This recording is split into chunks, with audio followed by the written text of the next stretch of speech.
On the island of Lemnos and Samothrace, there lived a group of chthonic deities known as the Cabeiri or Cabeiri. Their worship was associated with the god Hephaestus and was centered on these two islands in the North Aegean.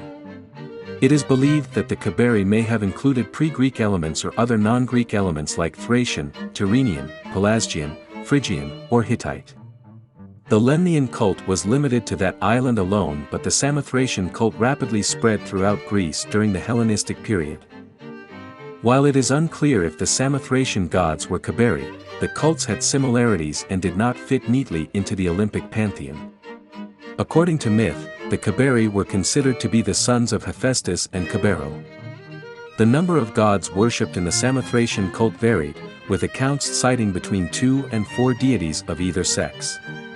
Similarly, the number of Cabeiri also varied, with some accounts citing 4 and others suggesting that there was an entire male tribe or race of Cabeiri.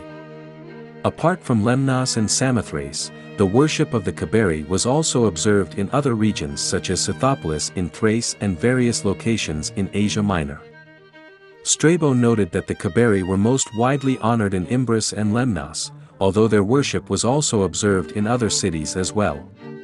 Despite their enigmatic origins, the Cabeiri and their associated cults continue to be a fascinating part of ancient Greek religion and mythology. Long ago, in ancient Greece, sailors were protected by a group of deities called the Cabeiri. The interesting thing about these deities, though, is that they may not have been originally from Greece at all. Scholars have suggested that their origins may have been in Phrygia or Thrace, with a name that was non-Greek and non-Indo-European in origin. The name of the Cabeiri has been compared to the Semitic word kabir, which means great gods. This word was definitively attested for North Syria in the 13th century BCE. Although other linguistic connections, including an Indian etymology, a Hittite possibility, and a Sumerian word for copper, have all been suggested, they were ultimately dismissed on phonological grounds.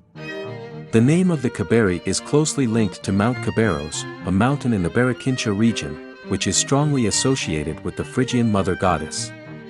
One of the Cabeiri, Cadmelus, is often depicted as a young boy and has a name that may be of pre-Greek origin.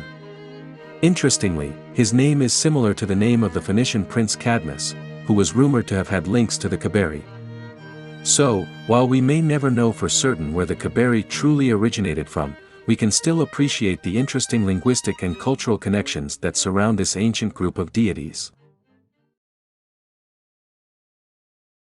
Once upon a time, the Lemnians were a non-Greek people until Athens took over their island in the 6th century BCE. The Greeks Hellenized them, but the cult of the Cabeiri managed to survive the conquest. Even now, evidence of an ancient sanctuary still exists on the island, where people would go to be initiated into the mystery cult. Wine jars are all that remain of the Cabeirium of Lemnos.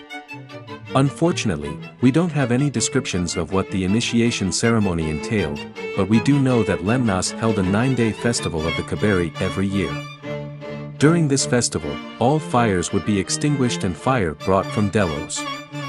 According to Strabo, Cabero was the mother of the Cabeiri and a daughter of Nereus. The Greeks also knew her as Rhea.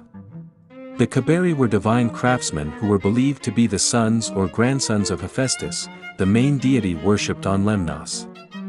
Aeschylus wrote a tragedy called the Cabeiroi, which featured the deities as a chorus greeting the Argonauts at Lemnos. The play also detailed the Argonauts' initiation into the cult of the Cabeiri. Thus, despite numerous historical and cultural changes on the island of Lemnos over the centuries, the legacy of the Cabeiri mystery cult has endured, even though much of what happened during the initiations is now lost to time. The island of Samothrace was a mysterious place, linked to ancient civilizations such as the Trojans and the Pelasgians. It was home to the secret initiatory mystery of the Cabeiri, a ritual that guaranteed safety and prosperity for seamen. However, what made the Cabeiri mystery so intriguing was the revealing question it posed to aspirants. They were asked about the worst action they had ever committed, which added an aura of secrecy and mystique to the ritual. The Samothracians conducted the ritual in a foreign language, which added to the air of mystery surrounding it. This continued until Julius Caesar's time, suggesting that the Samothracians placed a high value on secrecy. Despite their secrecy, we know that the offerings made at the shrine were inscribed to the god or the great gods, without mentioning their names. Ancient sources suggest that there were two goddesses, Axieros and Axiochirsa, and a servant named Cadmilos, who played an integral role in the mystery. However, there were different beliefs about the gender of Axieros. Some like Carl Carinii believed it to be male while Burckhardt thought otherwise. Nevertheless, Seaman invoked the Cabeiri as great gods in times of danger and stress. The sanctuary of Samothrace was popular with the Greeks, and even Athenians were familiar with the Cabeiri mysteries. The sanctuary was rebuilt in a Greek fashion, and the entrance was adorned with twin pillars of brass, phallic hermae that represented heaven and earth.